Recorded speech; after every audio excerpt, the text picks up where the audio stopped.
नमस्कार। अमेरिका की क्रांति के विषय में चर्चा कर रहे थे हम लोग। अमेरिका की क्रांति के कारणों के विषय में बात कर चुके हैं। अमेरिका की क्रांति के पश्चात जो संधि हुई थी वो संधि थी पेरिस की संधि। 1783 में पेरिस की संधि के माध्यम से अमेरिकी स्वतंत्रता संग्राम की समाप्ति होती है और इसी के साथ साथ अमेरिका की जो 13 बस्तियां थी उसको इंग्लैंड ने मान्यता प्रदान कर दी और एक नवीन स्वतंत्र राष्ट्र का जन्म हुआ। इसके पश्चात अमेरिका में एक नया संविधान बनाया गया और ये जो संविधान था ये 21 जून 1788 से लागू किया गया। अमेरिका में गणतंत्र की स्थापना की गई। शासन की संघ पद्धति को एक्सेप्ट किया गया। संघ पद्धति से तात्पर्य ये कि शक्तियों का जो विभाजन है वो संघ और राज्य सरकार के बीच में किया जाता है।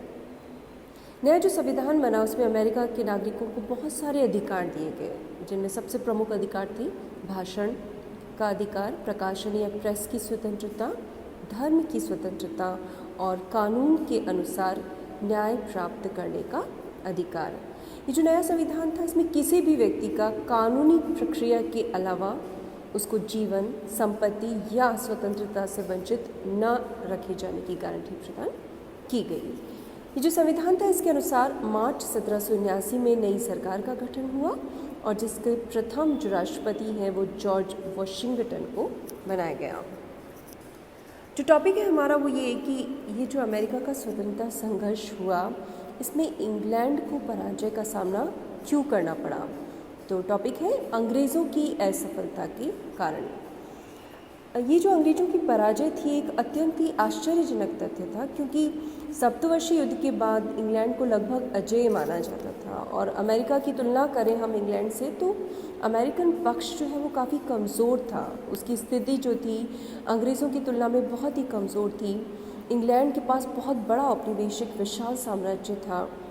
उसकी जो जल सेना थी वो संसार में अजेय मानी जाती थी। अस्त्र शस्त्र उसके बड़े ही आधुनिक थे। प्रशिक्षित सेना उनके पास में थी। अनुभवी सेना नायक थे। तो इन सब फैक्टर्स के होते हुए भी इंग्लैंड को अमेरिका के समक्ष पराजय का सामना क्यों करना पड़ा, प्रश्न ये उठता है। अंग्रेज़ों की जो छावनियाँ थी वो बहुत ही सामरिक स्थानों पे थी। तुलना करें जॉर्ज वॉशिंगटन की सेना से तो उनके पास एक बहुत छोटी सी सेना थी। ऐसा माना जाता है कि किसी भी समय जॉर्ज वॉशिंगटन के पास युद्ध भूमि पर युद्ध करने के लिए 4000 सिपाहियों से अधिक उनके पास सिपाही उपलब्ध नहीं थे। यही नहीं, अमेरिकन के पास हथियार की कमी, गोला बारूद की कमी और तो उनके पास में अच्छे वस्त्र भी पहनने के लिए नहीं थी। कई अमेरिकन सैनिकों के पैरों में जूते तक भी नहीं थे। लेकिन इन सब तथ्यों के होते हुए भी इंग्लैंड को पराजय का सामना करना पड़ा और अमेरिका को इस युद्ध में विजय की प्राप्ति हुई। ये कहावत है, कहा जाता है कि उपनिवेशों की जो स्वतंत्रता संग्राम में विजय हुई थी यानी अमेरिकन विजय के 3 कारण थे: प्रकृति, फ्रांस और जॉर्ज वॉशिंगटन का कुशल नेतृत्व। अब हम बात करते हैं, बहुत सारे फैक्टर्स हैं जिनके बारे में डिस्कस करेंगे जिनको हम अंग्रेज़ों की असफलता के लिए जिम्मेदार ठहरा सकते हैं। सबसे पहली बात ये है उपनिवेशों की शक्ति का गलत अनुमान। इंग्लैंड का जो पक्ष है या वहाँ पर जो युद्ध नीति तय करने वाले लोग थे उन्होंने अमेरिकन शक्ति का ठीक अनुमान नहीं लगाया। उन्हें अपनी शक्ति पर बहुत ज़्यादा यकीन था। जनरल गेज जो इस युद्ध में कमांड कर रहे थे उन्होंने ये कहा था, लंदन को एक रिपोर्ट भेजी थी जिसमें कहा था कि अमेरिकन उपनिवेशों को जीतने के लिए सिर्फ 4 रेजिमेंट इनफ होगी और उसके माध्यम से अमेरिका को जीत लिया जाएगा। तो प्रारंभ में इंग्लैंड को नहीं लगा था कि अमेरिकन पक्ष इतना स्ट्रॉन्ग टक्कर उनको प्रदान करेगा। एक और रीज़न ये भी माना जाता है कि इंग्लैंड का एक ग्रुप था पॉलिटिशियन का, एक बहुत सारे इंपॉर्टेंट नेता थे, उनकी सहानुभूति उपनिवेशवासियों के साथ में थी, अमेरिका के साथ में थी। बहुत सारे नेता हैं, विग पार्टी के जो नेता हैं जैसे कि विलियम पिट है, एडमंड बर्थ है, चार्ल्स फॉक्स है, इन सब की जो सहानुभूति थी वो अमेरिकन पक्ष के साथ में थी। इसके अलावा अंग्रेज़ी सेना के बहुत से जो सिपाही थे उनको लगता था कि अमेरिकन पक्ष बिल्कुल सही है। तो युद्ध जब उन्होंने किया तो उस भावना से काम नहीं लिया जो कि आमतौर पर जो सैनिक युद्ध करते हैं अपने दुश्मन राष्ट्र के प्रति रखते हैं। यही नहीं, इंग्लैंड के व्यापारी भी नहीं चाहते थे कि अमेरिका से युद्ध किया जाए। तीसरे फैक्टर की अगर हम बात करें, इंग्लैंड और अमेरिका के बीच की जो दूरी है, इंग्लैंड से अमेरिका लगभग 3000 मील की दूरी पर स्थित है।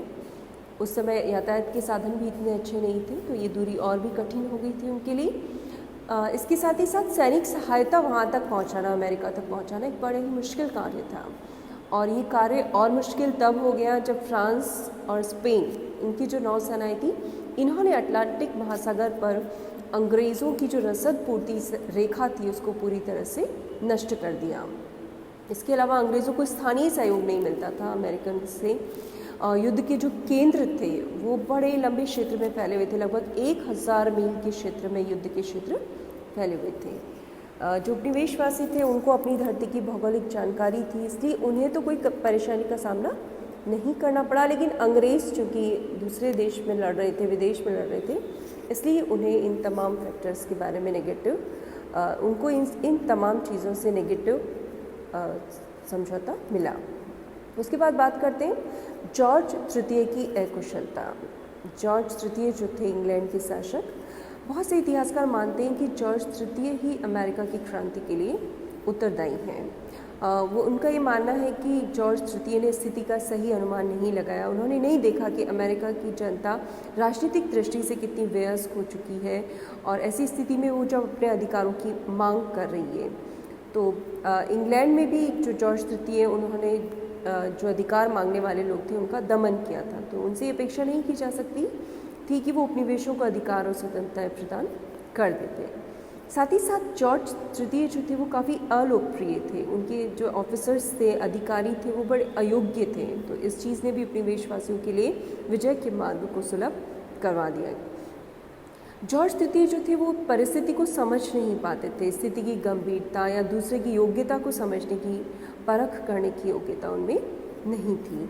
वो चाहते थे कि उपनिवेशों पर निरंकुशता से शासन किया जाए। साथ ही साथ जो सप्तवर्षीय युद्ध में जो इंग्लैंड का खर्चा हुआ था, इंग्लैंड चाहता था कि वो अमेरिका से वसूल कर लिया जाए। जॉर्ज तृतीय के जो प्रधानमंत्री थे लॉर्ड नॉर्थ, वो भी काफ़ी अयोग्य साबित हुए। इस युद्ध में वो अपने मंत्रिमंडल तक को अपने साथ में नहीं रख पाए।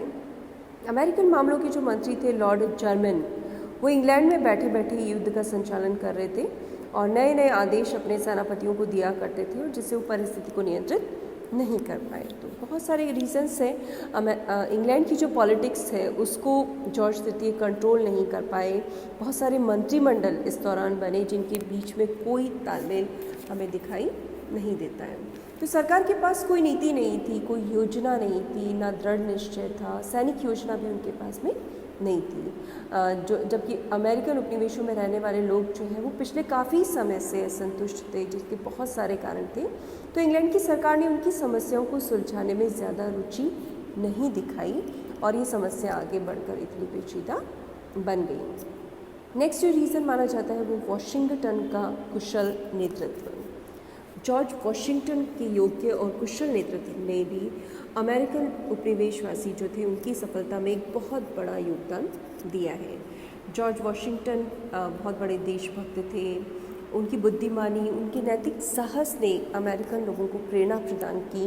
उन्होंने कठिन से कठिन परिस्थिति में भी अपना धैर्य, दृढ़ता और विवेक नहीं खोया, और अंतिम रूप से इसीलिए उन्हें युद्ध में विजयश्री की प्राप्ति हुई।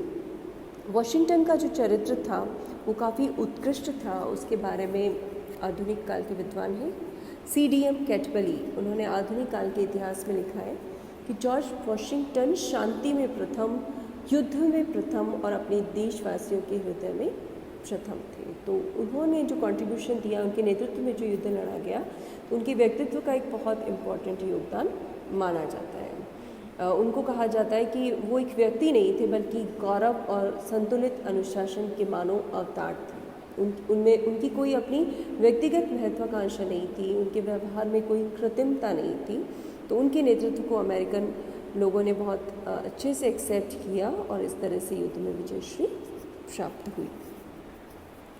इसके अलावा अंग्रेज़ी सेना की बहुत सी भूलें हैं। इंग्लैंड के जो सेना नायक है, सैनिक हैं, उन्होंने बहुत सारी भूलें की। उनकी जो सेना थी उसमें यूरोप के भाड़े के सैनिक बहुत ज़्यादा थे, तो उनका सपोर्ट नहीं मिला।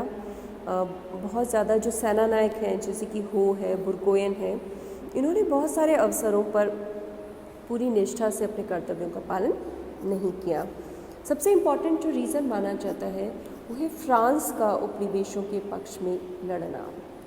फ्रांस ने जैसे ही अमेरिका को सपोर्ट किया, खुले रूप से युद्ध में सपोर्ट किया, तभी से अमेरिकन पक्ष पूरी तरह से भारी हो गया। आगे चलकर स्पेन, हॉलैंड, इन सारे देशों ने भी अमेरिकन उपनिवेशों को सपोर्ट किया और इंग्लैंड की जल सेना को परास्त करने में इनका बहुत बड़ा योगदान माना जाता है। फ्रांसीसियों के अमूल्य सहयोग से ही वाशिंगटन ने जो अंतिम संघर्ष हुआ था यॉर्कटाउन में, उसमें लॉर्ड कॉर्नवालिस को आत्मसमर्पण के लिए विवश किया था।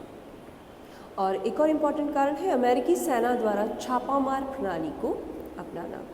अमेरिकन सेना ने जो युद्ध किया था इसमें छापामार युद्ध प्रणाली से युद्ध किया था।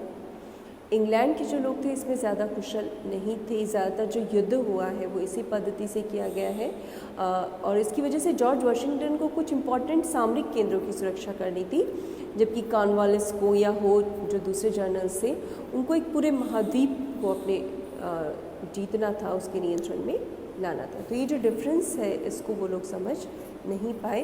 तो ये जो तमाम कारण हैं जिनकी वजह से इंग्लैंड को अमेरिकन पक्ष के समक्ष असफलता का सामना करना पड़ा। अमेरिका को विजयश्री की प्राप्ति हुई, अमेरिका को स्वतंत्रता की प्राप्ति हुई और इस तरह से एक स्वतंत्र राष्ट्र का अभ्युदय हुआ।